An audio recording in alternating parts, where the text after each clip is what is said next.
రోజు ఉప ముఖ్యమంత్రి గారు పవన్ కళ్యాణ్ గారు తొలిసారిగా మా రాజధానికి వస్తున్నాడు.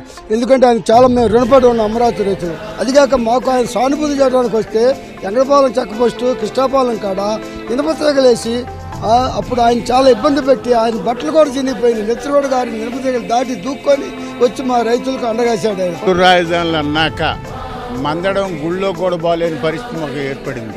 కానీ ఆ కష్టకాలాల్లో మేము దేవస్థానాలకు పోయినా ఎక్కడికి పోయినా పోలీసులను పెట్టి అడావుడి చేసి మమ్మల్ని జైలు పాలు చేస్తుంటే పవన్ కళ్యాణ్ గారు ఒక భవిష్యత్తుని కాపాడాడు. ఈ రాష్ట్రానికి చుక్కానిగా నిలబడ్డాడు ఆయన గారు.